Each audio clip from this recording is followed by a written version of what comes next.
friends, welcome to another video. Thank you for watching. First off, before I start, I would like to give a big shout out to Cheeselings of the Month, Sarah and Caleb. You know who you are. You are my number one and number two groupies. There's nothing in the post for you, just a big thanks and a big shout out. So this evening I've got something very exciting again. Let's face it, all these videos are pretty exciting, aren't they? This evening I have Brightwell Ash. I don't know if it's supposed to be that shape. It's kind of a little bit squished and squashed. I suspect because it's such a soft cheese, that is a product of the delivery process, being bounced around in the back of a van and then left on my doorstep. But hopefully it won't have affected the eating. We shall see. So Brightwell Ash is an ash-coated goat's milk cheese made by Norton and Yarrow at the Earth Trust farm in Oxfordshire in the UK, where their goats graze on the wildflower meadows near the River Thames. The cheese is made using pasteurised milk from their own herd of pedigree Anglo-Nubian goats, which are kept to exceptionally high welfare standards and farmed using environmentally sustainable methods. It is a ripened cheese with an ash-based natural rind which develops natural moulds, adding to the character of the cheese and giving it seasonal variation. Brightwell Ash has a silky texture and sumptuous flavour with hazelnut and citrus notes. It won Best Goat's Cheese at the Artisan Cheese Awards in 2022. And it matures for about 3 weeks. I'm sort of a bit wary of touching it. It's very soft. It's beyond silky. It's basically liquid in Velcro, in fuzzy felt. I don't know. It was a nightmare even just getting it on the cheese board. It came in and wrapped in a cellophane, sort of a plastic packet. Not quite sure how I'm going to get it back either, but we'll do our best. I haven't brought the whole packet over. That is the sticker. As I understand it, Norton and Yarrow is a very, very small artisan creamery. Just basically run by 2 people. They only make 2 cheeses. I believe they're both goat's cheeses. I can't remember the name of the other one. I don't think I've tried it. There's nothing additional on there, but just judging by the sticker, it does look very almost new age and tasty. Put that over there. I've got cat hairs absolutely everywhere again. So what have I got to eat it with today? I've got a tiny smidge of honey left. I've got a little bit of cranberry sauce. I've still got some of Mrs. Darlington's ale chutney. I've got a little bit of caramelised red onion chutney left as well. Need to use that up. I've got some sliced cucumber, some red grapes, some fresh fig, some little baby cherry tomatoes off my tomato tree. That's the biggest one. It's tiny. And I've also got some membrillo as well. Nice to try that. It's something on the membrillo. It's a grape stalk. Put that over there for safekeeping. I've got the last of the Jacob's salt and cracked black pepper crackers or flatbreads, whatever the fuck they are. I've got some Marks and Spencer's wheat and rye crackers, I want to say. And I've got some Peter's Yard's sourdough flatbread thins, I think they're called. Right, so not quite sure how I'm going to do this. Let's just go for it. Let me get a cheese knife, one sec.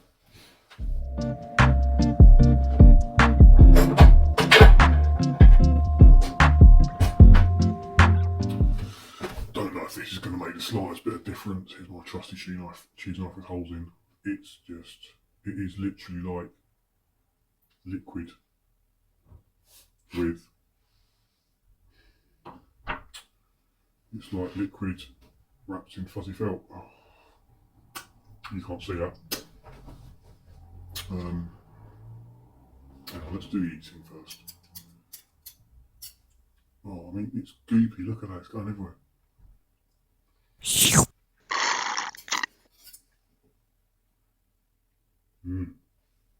My God, it's tasty. It is incredibly liquid. Very goaty, very creamy.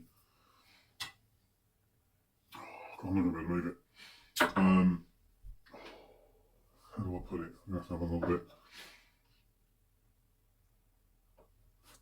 Oh, it's amazing. It's gorgeous. Gorgeous. I love cheeses like this that just ooze and run everywhere. Look, it's leaking out. You can't see it again, but you can just see it bleeding out the side. This is gonna, I'm gonna have to keep the video very short because this is gonna absolutely everywhere. Right, let's try on the flatbread first. Try and clear up the mess. The thing is, that's only, hang on 1 second, I can't multitask. So, I don't know if you can see, I can maybe turn the board around a little bit. The centre is actually quite firm.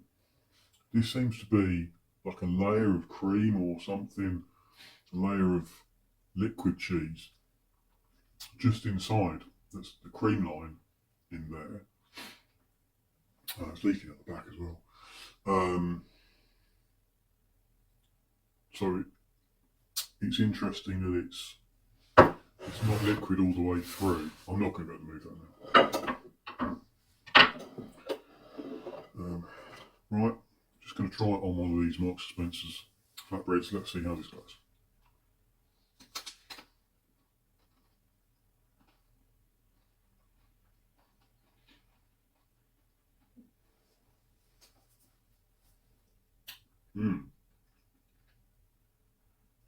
It has got a sumptuous flavour.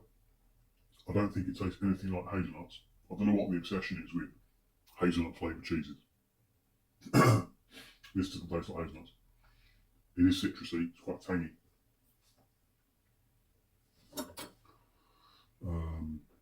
Oh, that is proper solid actually in the middle.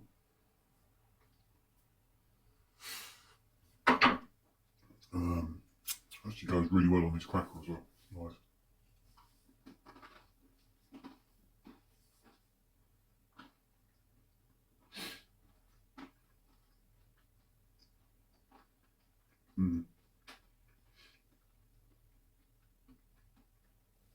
The middle, the very centre of the paste, is very much like, almost like Philadelphia, but without artificial flavours.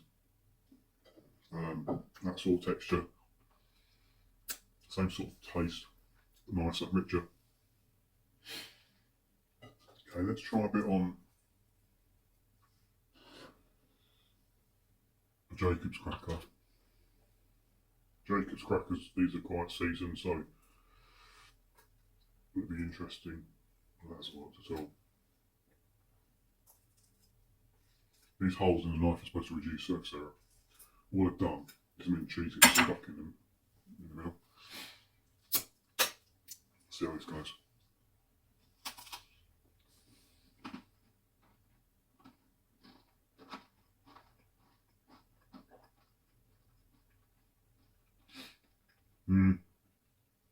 That's alright, but I think it ruins the flavour of the. It's quite a mild cheese. It's got a very rich flavour, but it's not very strong flavour. The seasoning slightly overpowers it.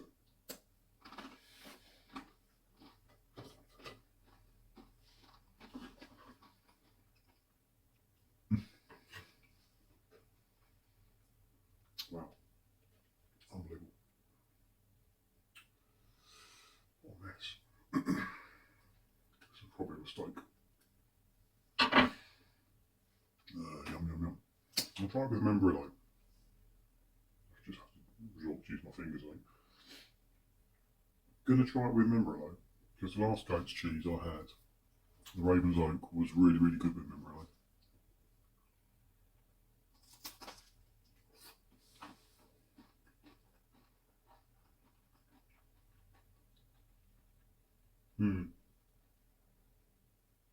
That's really good as well. That's really good. Mmm.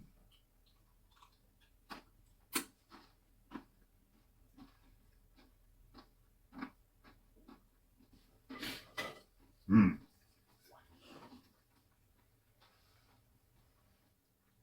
Amazing.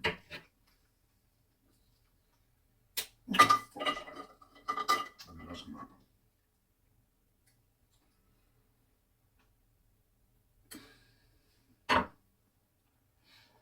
I think this is one of those cheeses you need to eat with someone else, and you need to eat it all in one go. Let's try my fig.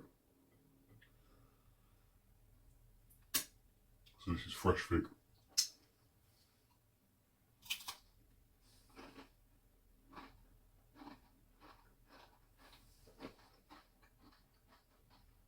Mmm.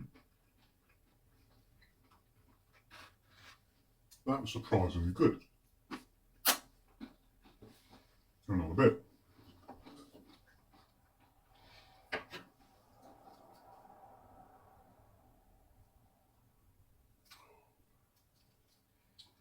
Oh.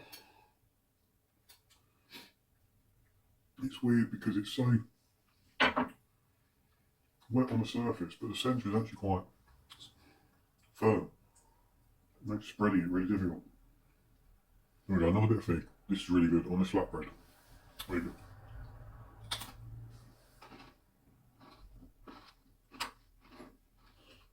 Mmm.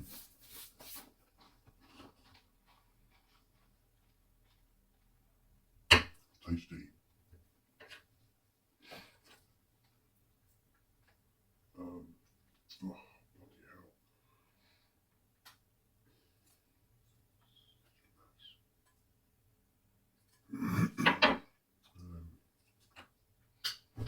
Just to make front loaded it and prepped it. Try a bit with this chutney. I suspect that's going to be too sweet, but we'll see. Oh, sorry, straight my mouth. I'll show you first, didn't I?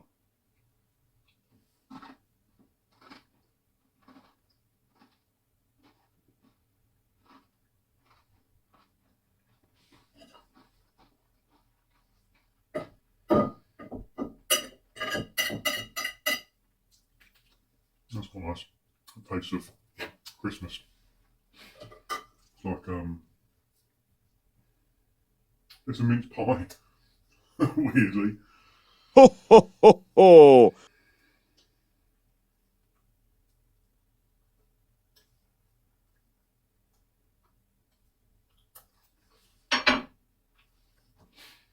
A bit of cranberry sauce. Oh, that's probably too much. What a disaster. We've got a bit of cranberry sauce, try not to spill on the floor.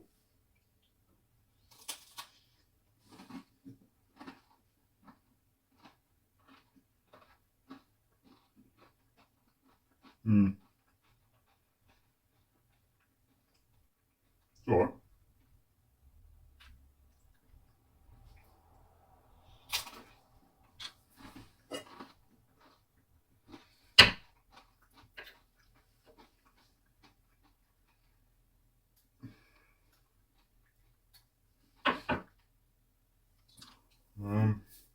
I'm not going to do the ale chutney because I think that'll be too sweet and pickly.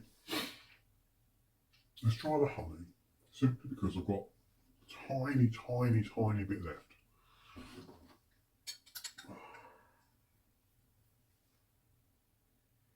There we go, smaller smidge.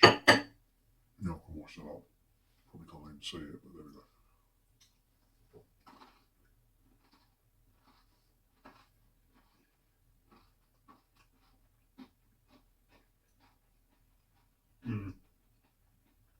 like that. That's bleeding everywhere.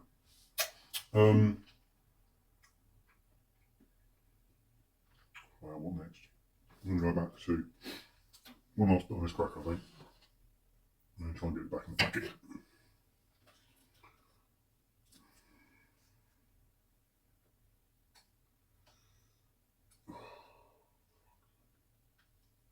Wastage is going to be immense. What shall I have? I think I have one of my baby tomatoes and a grape. Right.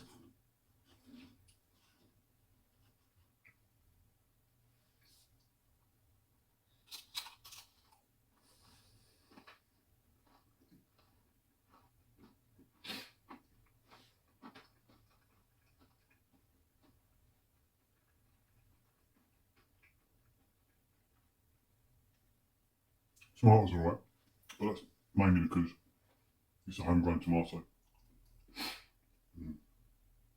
And it's mostly tomato I can taste.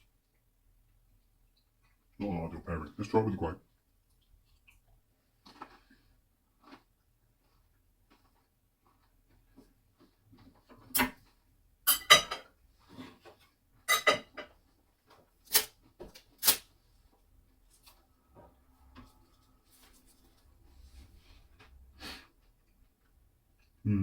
That was right. But hands down, Marks and Spencer's rye and wheat crackers, or the flatbreads actually, I'll put them away, put the packet away. The Peter's Yard sourdough flatbread thins or something with either fresh fig or membrillo. Absolutely perfect. And now I've got the challenge of getting that back into some sort of packaging so it doesn't spill all over the fridge. Thanks for watching. See you next week. Nom nom nom.